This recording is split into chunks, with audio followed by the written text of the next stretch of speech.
Okay. Okay, so it looks like we've got everybody back. Sorry for the disruption. General housekeeping, if you have a question, use that little chat dialog box at the top. If you don't want everyone to hear your question or see your question, then what you would do is type it directly to me. Otherwise, everyone will be able to see your question.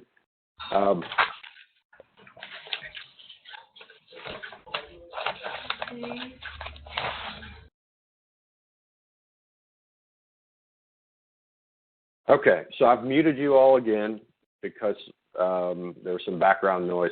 Just a bit about us. We're downtown Charleston, as I mentioned. We have a new location in Sao Paulo, Brazil. Our general manager, Sydney, is leading the front and opening that location and running that location down in Brazil. We do training and development, consulting, implementation. We have some educational products. We place subject matter experts in special projects, and then we represent several affiliates, software affiliates primarily. So that's a bit about us. So where are we in the stage of standards development? Back in July, the final draft international standard was released and approved, and then back last month, about this time, September 23rd, the international standard was actually published and released. We've since had last week what's called the ANS, or American National Standard version, that's been published that you can purchase, but on the 23rd of last month, you could have purchased the international standard, the international version. So I'll tell you more about how to get that in a later slide. The source that's down here was something that was good to check back in as the standard was going through its various stages. Because it's released now, that really is just a source link and isn't as valuable as it was as we were going through the transition. So the focus of this month's webinar is addressing questions that were brought up during the previous webinars. We've had 13 webinars in this series thus far. We've also had a lead auditor class in August based on the new standard. It was a kind of a pilot lead auditor training 4-day course that was based on the final draft international standard, because as of August, the international standard had not been published yet. But there were no changes between the final draft international standard and the release standard. But we did get a ton of questions, a ton of feedback. So some of those are being used as input into this webinar. We've also had direct email questions, comments in our e-newsletter, comments online, like we have a Facebook group, company page, as well as LinkedIn. So we've kind of pulled those together and looked at the top 10 or so questions, and that's what we're going to focus on today. In parallel to that, what I would like to do is open the floor towards the end of the webinar to get questions specifically from you that have not been answered up to this point, or additional deep dives into a topic maybe that was covered. So as we go along, if you see that little chat bubble on your control panel towards the top of the screen, if you want to hit that and ask a question, we'll pull those together and review those at the end. The other thing that I'll do is everybody, hold on, let me see here.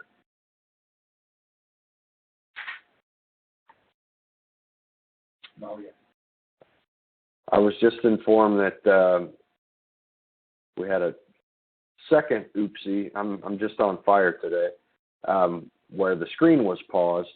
So let me jump back to here. That's me. I'm the one there that's the slacker today, me, slacker.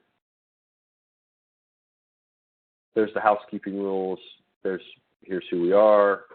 Here's that illustration to show that currently within the cycle, we are beyond here. And this was the link down towards the bottom that I was talking about. Here's kind of the agenda of today's webinar, and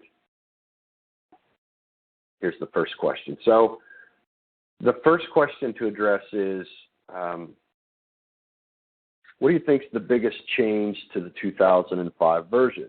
And that's pretty simple for me. It's the structure. The structure has changed significantly.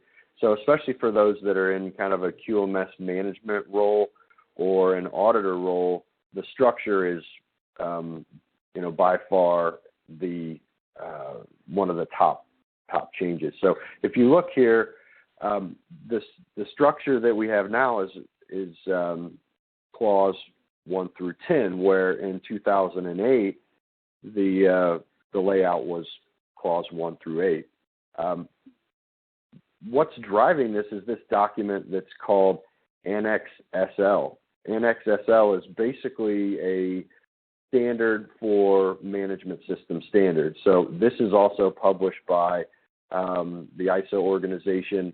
And the idea is that regardless of whether or not you're complying or setting up your system to a health and safety standard, environmental standard, or quality standard, this alignment will allow, for example, anything that's relevant to leadership within your quality management system to also be in alignment in the same clause as your health and safety system or your environmental management system. So that's one of the most significant changes.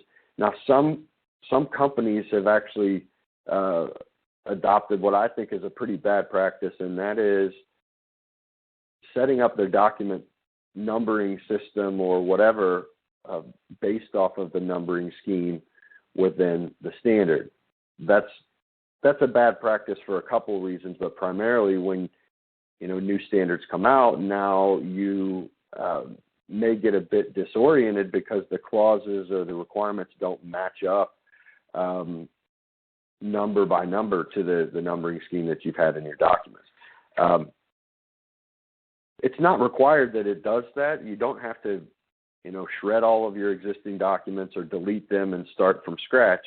And there's nothing that says that you have to use this convention of clause 4 through 10 in numbering your documentation. So don't go out and go nuts. I'm just saying that some folks have done that in the past, and I get it. I understand why that's something that you've done. If you've done that, it helps in kind of aligning to the standard, making it easier to audit and all that. But don't build your system based on a numbering scheme, based on the standard and based on what's easiest for you. You should be creating your system around the processes that you've identified within your system rather than the numbering scheme. But that's going to take a little bit of getting used to after 15 years of now knowing where a lot of the requirements are based on your, memorization of the key clauses or what have you. So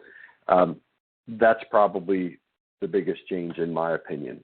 So here's the 2008 layout with clause 4 through 8 as the sections where the requirements were. We have a similar structure in 1, 2, and 3. That hasn't changed, and the requirements section is what's changed significantly. So 4 through 10.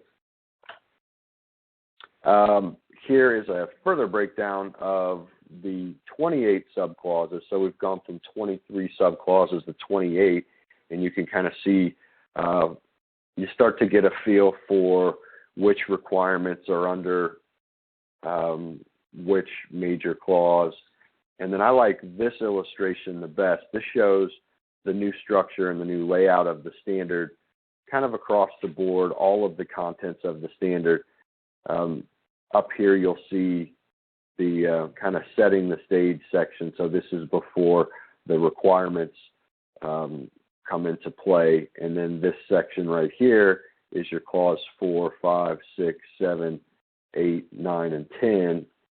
And then you have these sections in the back of the standard, Annex A and Annex B, and then some citations. So that's the general layout. And you can see the plan, do, check, act, flow is still there with that PDCA model of the standard. What you'll also see is that 8, this clause right here, has the majority of the concentration of requirements, and that's because that's your operations. That's really the section in the standard where you're producing something, and actually not until you get down into here, but this is where the value-added work is done, or services, products created, whatever, that your customer then gives you money or some other sort of consideration for. I haven't heard of any ISO organizations that are trading goats for daughters or anything like that, but if you had a goats for daughters trading company, that process would be in 8.5. So there you go. This is very open to new industries that maybe it wasn't geared so well for, particularly on the service side. So it's not out of the question for Goats for Daughters, Inc. to get ISO certified, I suppose.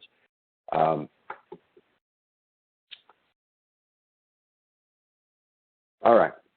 I was just checking in on the chats, and everybody was just screaming at me saying, I can't see your screen. So thanks, everybody that tried to tip me off, especially Sydney, who's sitting next to me, that flagged me down.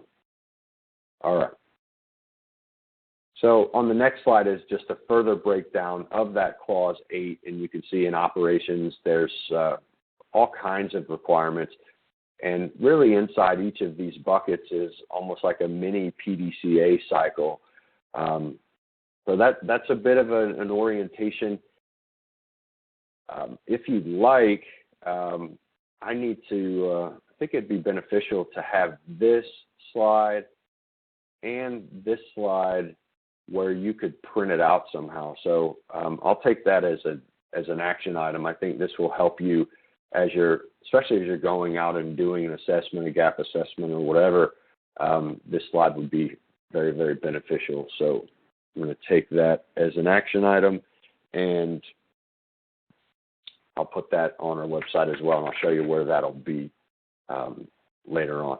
This is a further breakdown of those sections beyond Clause 10, and you can see here Annex A is a section that's really more of a guidance, so terminology and concepts. So if you want to know more about risk-based thinking, within the standard itself is a section on risk-based thinking, or what does knowledge mean, or what do we mean by documented information. So all that stuff is here. And then on Annex B, these are all of the standards that are published by the same technical committee that have published and updated this ISO 9001:2015 standard. So you don't have to run out and buy all these, but if you wanted some additional information on certain clauses and sections and requirements, there are oftentimes individual documents that have been published regarding those specific requirements that you might want to deeper dive into. Let me do this. Let me come back up to this slide, and I'm going to attempt to do this without messing things up here. Wish me luck. I'm going to unmute so you can ask questions up to this point if you have them.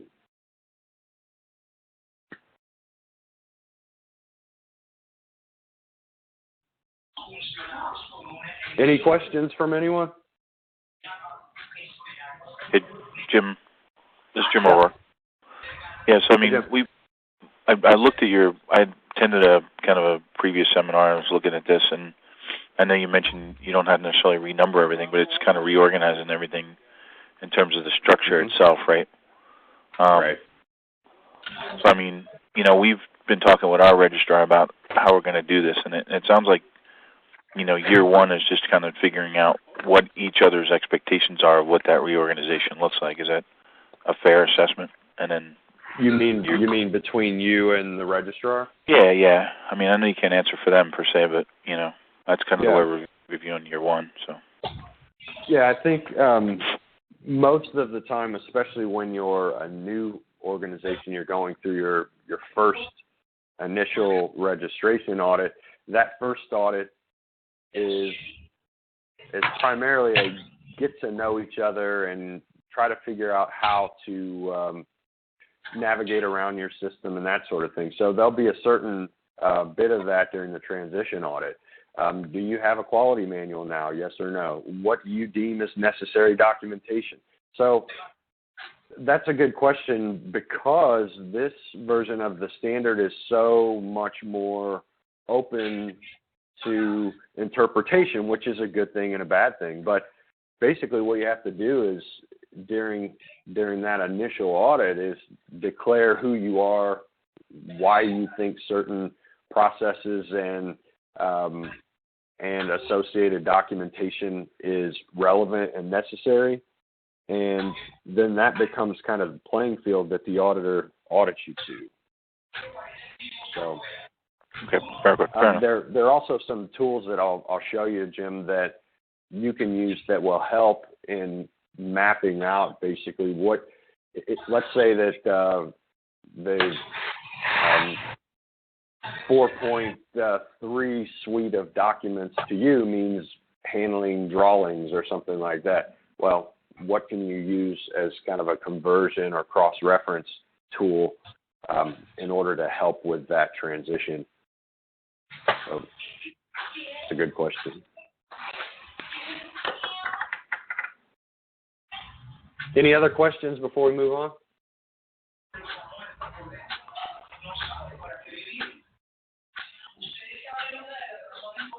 All right, I'm going to mute you. Thanks for the question, Jim.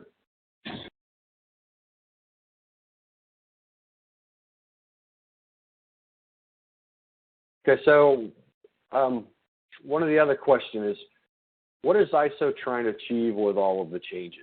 Well, ultimately, it's more value in the use of your QMS. So the latest and greatest updates has really been an attempt to try to decrease that gap between your business management system and, day-to-day business operations and this ISO thing. They shouldn't be two systems. There should be one way of doing things, and that's the best way.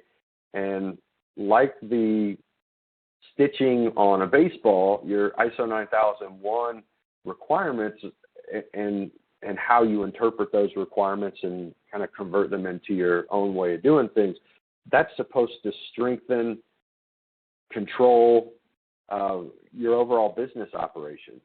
So bringing together a better layout, bringing together language that's used in business practices more so than quality speak. Those are some of the values that come with this new quality management system. So let me go through a couple of slides that'll help in painting that picture a little bit better. So the idea here, you could see this little gears on the side is the integration between the QMS and overall business improvement. The strategic plan is actually specifically mentioned in the standard, which is pretty cool.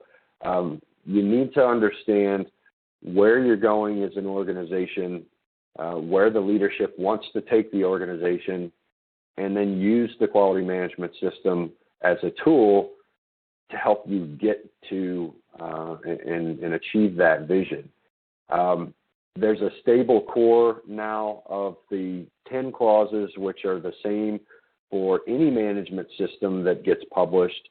So anything that's going to be published, next year that's a management system standard will have to follow that same high-level structure or stable core.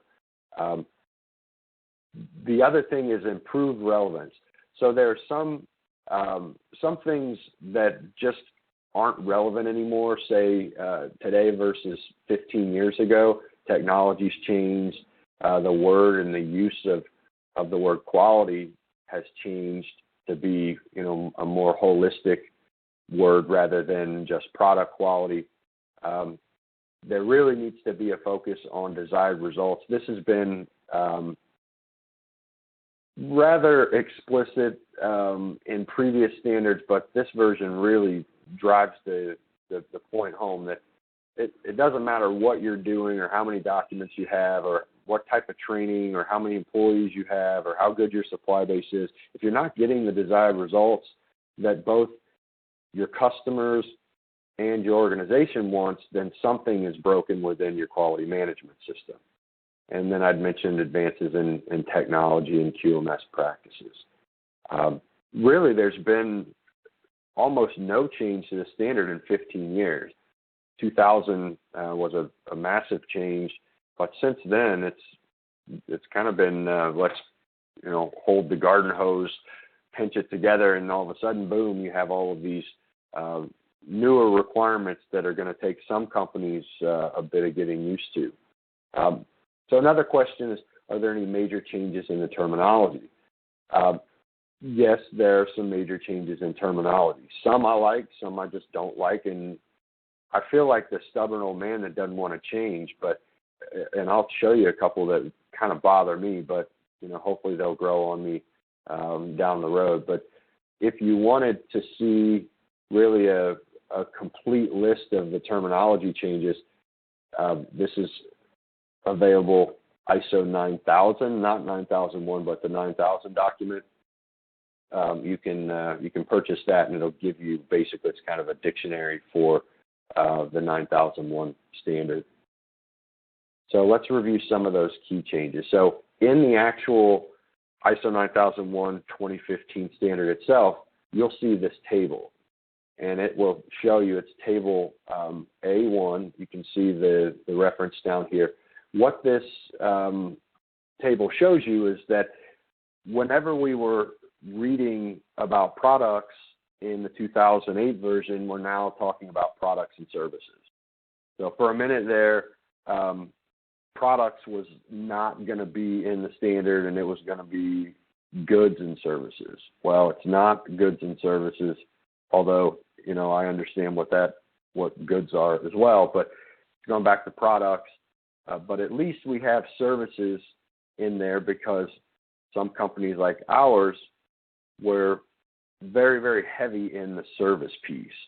So when you're talking about things that we need to do with regards to our services, but you're using the word products, it just didn't make sense. So this is a good change for an organization like ours. Exclusion. So the standard in 2008 said you can have exclusions, but that's not, exclusion is not mentioned in this version of the standard. Now you could say certain requirements don't apply to us because, and all that is explained in more detail in the back of the standard in clause A.5, what's applicable versus not applicable. But the use of this exclusion where you can just, not include 7.3 because it's product design, that's no longer in the standard. Management rep, that's not used either. Similar responsibilities and authorities are assigned, but they're not required for a single person, which probably makes the existing management reps wonder, well, am I going to lose my job? Or yippee skippy, we now have to all pitch in and be management reps versus just me kind of carrying all of the weight as the ISO coordinator. So that's a significant change. Documentation quality manual, documented procedure records is now documented information.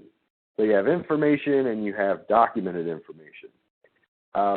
and it's not real clear specifically how many procedures you have to have, how many records you have to have. The use of this phrase documented information is there much more than it was in the 2008 standard. Actually, it wasn't even in there, but if you were to count all of these up on the left-hand side versus documented information, there's a lot more statements saying using the requirement of documented information in the new standard.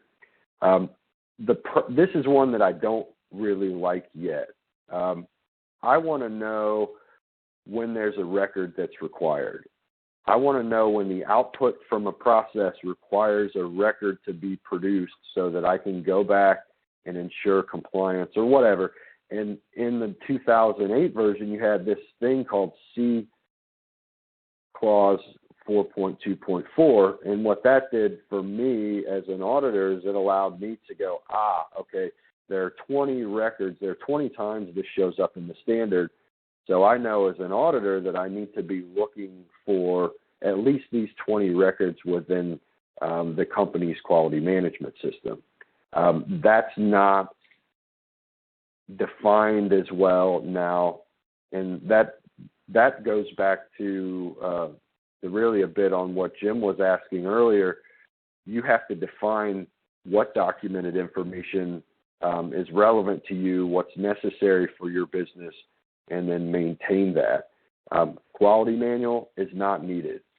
Most companies, I'd say about 50% of the companies we work with, the quality manual never gets used in the first place, so who cares? Shred it up and never use it again. But for those organizations that find value in their quality manual, keep that quality manual and certainly use it as you see fit to help manage your system. Work environment. So this was the immediate work environment, kind of temperature, noise, those things that are needed in order to produce a good part. Well, now it's environment for the operation of processes. So we could be talking about various environmental aspects in the workplace, including things that have an impact on processes, not just the product. Work and measurement equipment. This is now, or monitoring and measurement equipment is now monitoring and measurement resources. So I like this word resources because in some organizations, equipment or monitoring and measurement things would be your eyeballs or your ears. Well, that's not really, I don't know that my ears are considered equipment. Equipment to me seems to be like a machine, a stethoscope or a gauge or something like that is physical, and I send out to a calibration lab. When in fact there are some cases, actually a lot of cases with companies I work with, where a human being is the monitoring and measurement resource. So what you need to consider is that human being capable of an accurate call on whether, a particular sound meets requirements, or let's say a certain paint coverage or font is within specification. So I like this difference. I think that resources opens it up to those elements, and that's a good change. This is another one here, the last one that I'm really struggling with. I mean, it is way out there. External provider. So instead of supplier, the term external provider. And I get it. This opens up the scope a bit more to not just those individuals that are, or organizations that are giving you components, but really anyone that's giving you parts, or any party that is giving you maybe information or some sort of service would be a factor that you should look at in terms of their impact on your ability to properly manage your quality management system. Okay, so those are some key terms. They're in Table A, 1A or A1 in the back. Some other things, shall Shall indicates a requirement. No big deal there. Should indicates a recommendation. So I shouldn't be writing up anything under a recommendation unless it's an opportunity or something like that, or some sort of risk. But the shall is pretty black and white. Shall equals requirement. We counted up the number of shalls just because we're quality dorks here, and some days we just don't have anything else to do but just sit around and count the word shall. And the 9001 2015 standard came out to have 321 shall statements. Now I won't say plus or minus 4%. I'll say plus or minus like 0.5%. How about that? Because you guys could go off and do your own counting of the shalls, and you'd probably get a number close to that. Whatever. There's 320 some, or approximately 321 shall statements. You have should, you have may. May indicates permission. So anytime you see may, that's permission, and can indicates the possibility or the capability. And then note is for guidance in understanding or clarifying the associated requirement. Jim, back to the question that you had asked earlier with regard to transition. For me, I think this is extremely valuable. This is the correlation matrix. You can get this from our website. I'll show you where to get that. But what it basically says is, if you're used to requirements, then you know exactly where control of documents requirements is. So you can go to 4.2.3 and recall that in your head rather quickly.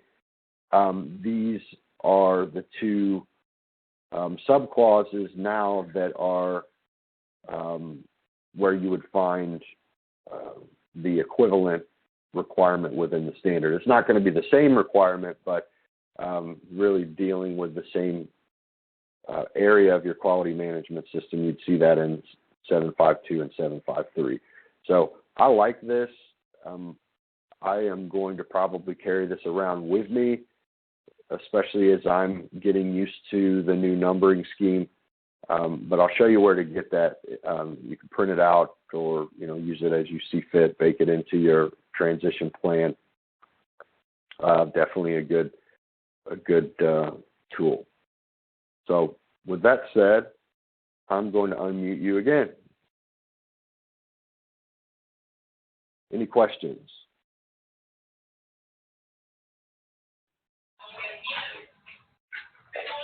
Questions, comments, ridicules, really loud background noise. Anybody?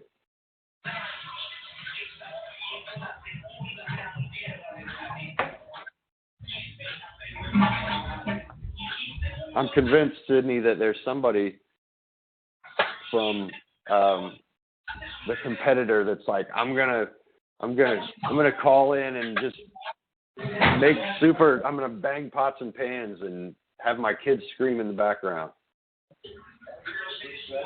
It is a good strategy, especially at the beginning of the webinar. They really tripped me up, but I'm back and I'm not giving up. So any questions? My friends overseas in the UK would call me a little cheeky today. I'm a little cheeky. I think it's his second big cup of coffee I'm on. All right. That is insane. Somebody find out who that is and tell me so I can call them in the middle of it.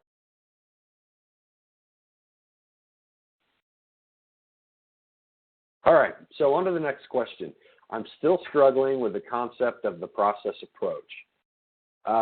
This was a statement, and I hope this helps. So the idea of the process approach is first focus on the output and what's needed to produce the expected output. So what are you trying to achieve? Let's look at this PDCA cycle, which has changed. The illustration's changed a bit from the preface page X, Roman numeral X in the 2008 version of the standard. this is the illustration that's in the 2015 standard. So it's pretty similar, and the idea is that you use this PDCA approach at both a very high management system or systemic level, and then you also use the Plan, Do, Check, Act approach within each of these processes of your management system in order to ensure that you're achieving a desired result. Let's go down to a bit more granular look. So this is kind of a generic, it's very generic figure 2 of the 2015 standard. And this is an example of a fake company that has answered the question, what do we look like, or how does the Plan, Do, Check, Act process fit within our organization? So you can see here that this particular organization kind of has a path here through their system, their own Plan, Do, Check, Act cycle that goes around and around and around. And each of their individual processes have been laid out to show what are key inputs and what are key outputs to their particular process. Let me go to the next slide and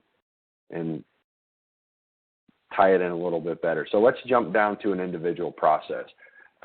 Within the standard, figure 1 is a standard used to represent a single process and to get you to understand that, let's say you're in purchasing. Your job is managing the purchasing process, purchasing services from suppliers and also products from suppliers. So the idea is first define, well, what outputs do you want? What matter, energy, information? What do you want? What does the ideal supplier, which I can't say supplier anymore, external provider, what does that company look like in order to get an A+?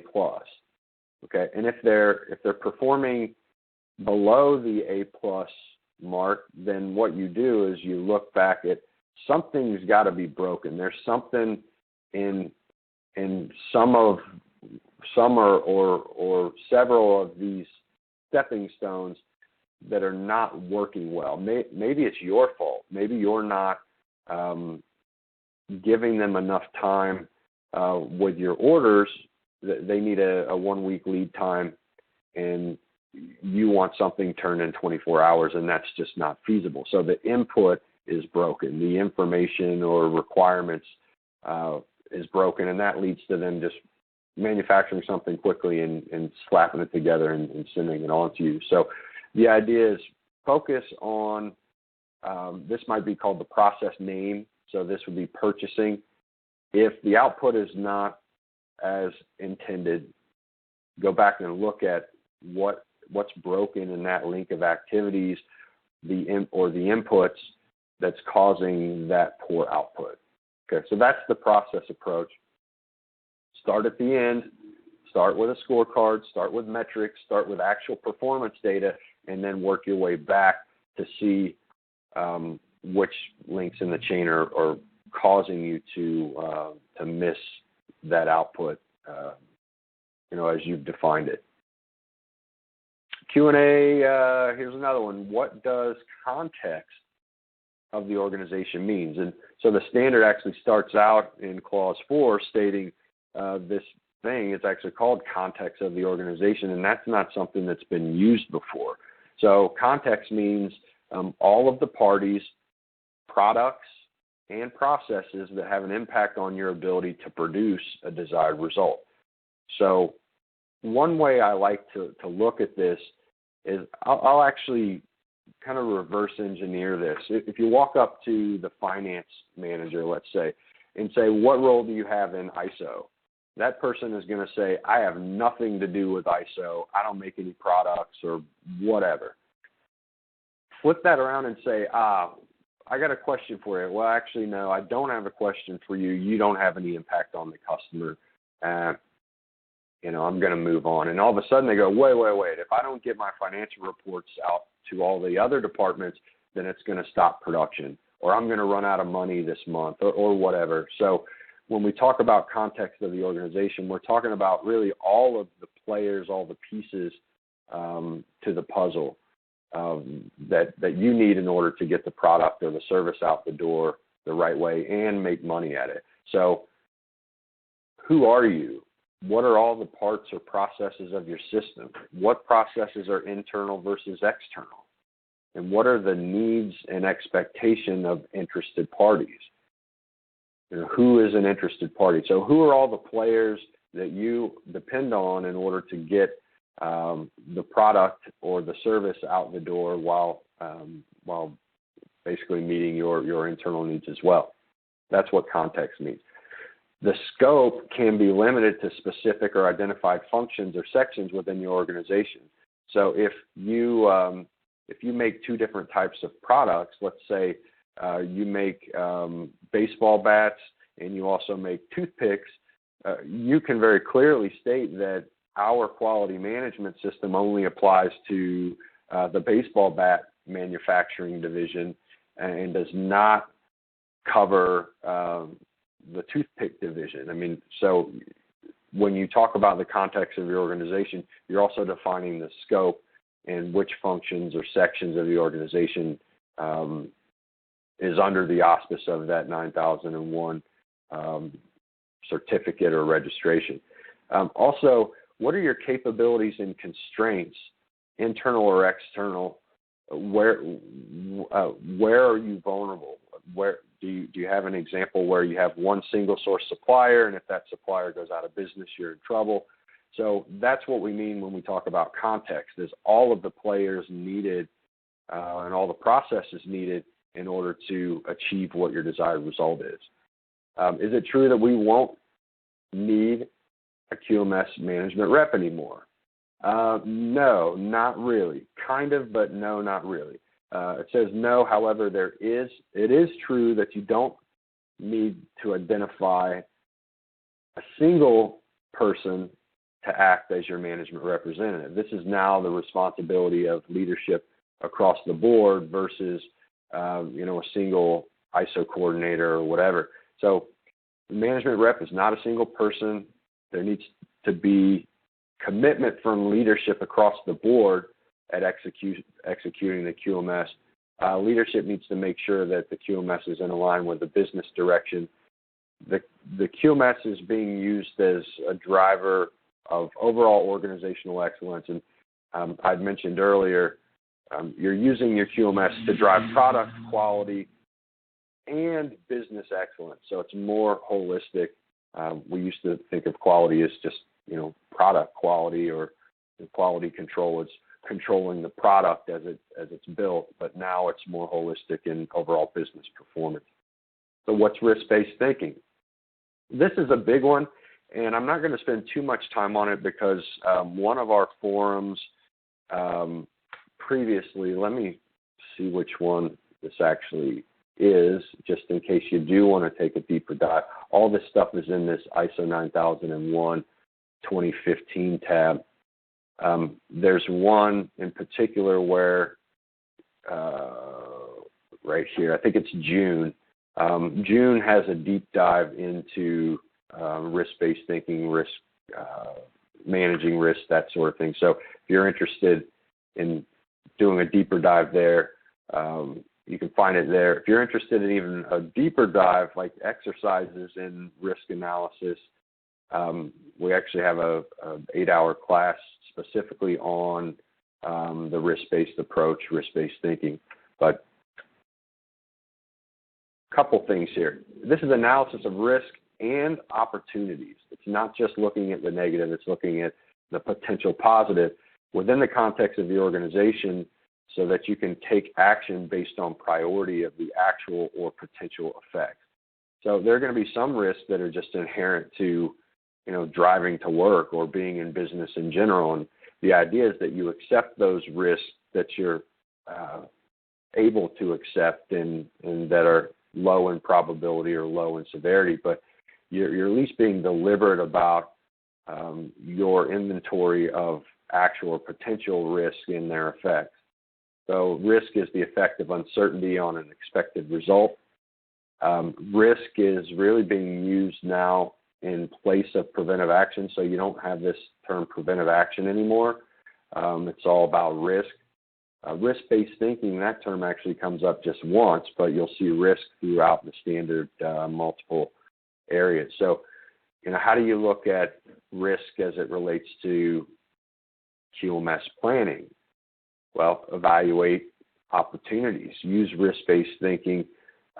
Think about risk as it relates to targets, goals, and objectives. What could go wrong that would prevent us from being able to meet our target goals and objectives? What's the effect of a certain failure or certain risk? And again, it prevents it replaces preventive action. Some sectors are already using risk and have been for a while. For example, automotive and aerospace, with the use of the failure modes and effects analysis tool, or FMEA. That's been a requirement, although that's been a requirement more so for product risk. So this is even more broad, this risk-based thinking, in terms of what are process risk or resource risk, what are opportunities. So there's nothing in the standard that says you have to use a SWOT analysis tool, but this is just a real simple tool that I would recommend in doing an analysis of risk. Consider risk qualitatively and quantitatively when defining the rigor and degree of formality to plan and control the QMS. So here's an example. It's always been implicit in 9001 and related standards, but now it's very explicit. It's a part of the process approach. Here's an example where, there's a risk inherent to having a swimming pool. You assume that risk when you have a swimming pool built or installed. So there are some things you can do in order to manage that risk. The first thing here in this picture is you've got this tarp over the pool, but perhaps that's not enough. So there's a gate. You see this gate around here. Well, maybe that's not enough. So you've got something to protect young children. You've got to be at a certain height. You can see here, if you're not up to at least that height, you won't be able to disengage this magnet. So that's an example. But you wouldn't necessarily say, look, I'm not, a child could fall in my swimming pool. I'm not going to get a swimming pool. I mean, then no one would get pools, and that wouldn't work. So where do you start with this risk-based thing? Well, take an inventory kind of at the highest level, enterprise level, site level. What kind of things could shut you down? What, a labor strike, labor shortage, a sickness, some sort of virus, running out of money, a key supplier is lost, and their site catches on fire, and you come in and now you're out of business, a piece of equipment. So, and get down to a process level.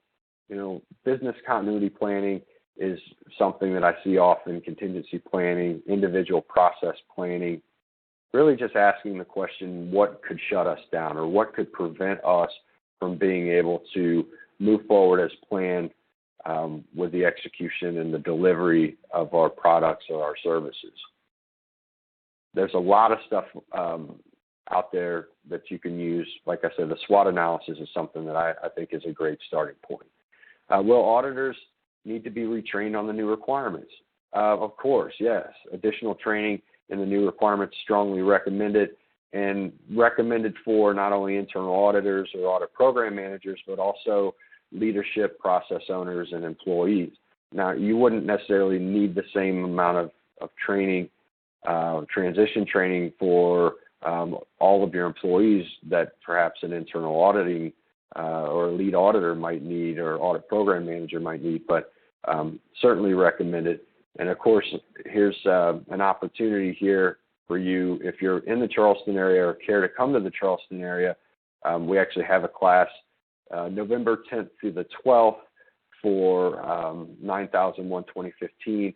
And then there's actually a fourth day that's added for those that are in the automotive industry on November 13th for automotive requirements to TS 16949. And then we have another one December 8th through 10th. If you're interested, let me know. Be glad to talk to you about that after this webinar.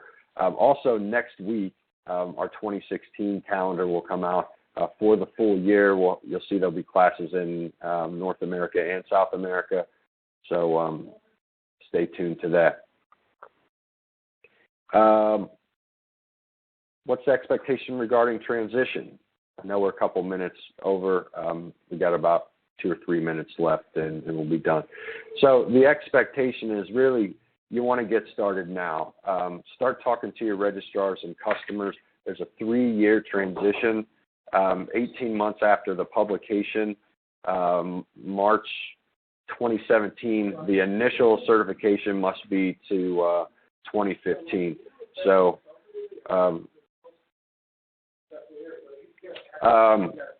let's see. Let me move to this transition slide here. This is a good illustration that shows in 2016, I'd recommend doing a gap assessment and then developing your implementation plan. In 2017, my recommendation is having a transition audit either in 2016 or 2017 with your registrar. Another key date is in March of let's see, this is wrong. This should say as of March 2017, if you are going through your initial registration, not the transition, but if you're registering the 9001 for the very first time, after March 2017, you won't be able to get registered to the 2008 version. You'd have to transition or become registered initially to the 2015 version. Okay, and then 2018, you better be transitioned over. September 2018 is the absolute deadline, but what's going to happen is there's going to be a bottleneck, and a lot of organizations are going to wait until then, and there's just not going to be enough auditors to accommodate that busy time. So, transition over earlier than 2018, and that's kind of the transition plan recommended by me. The other thing that I just want to highlight is that the American National Standard version is out. It's for sale. You could go to asq.org. You can also see on our website where we've got a link to the sale of that document. So if you go to 9001 2015, you'll see articles, key links, videos, webinars, transition tools. We've spent a lot of time this week in updating that. Question, Jim, I need to leave. Okay. Sorry I'm going over, guys. I had a little bit of a technical issue at the beginning, but we're near the end. Any questions, you can send them directly via email to me or Ronnie or Megan or Sydney. Comment in our newsletter, Facebook, LinkedIn, what have you. These are the various methods of getting in contact with us. I am now going to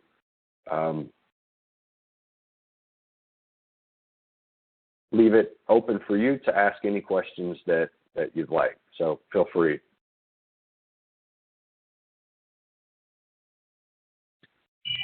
So questions, comments,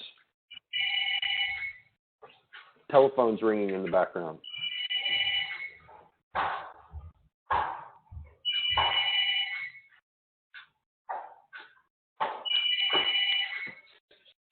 Any questions or comments? No. Thank you for the note, Pam. I'm going to go ahead and stop the recording, and then if you have any questions, I'll hang out here for a minute or two. If you don't have any questions, thanks so much for joining. Sorry for a couple technical issues. Everything from neighbors knocking on the door trying to give us packages to me freezing the screen, all that. My apologies for that. But thank you so much for joining. I'll hang out here after I stop recording and answer any other questions.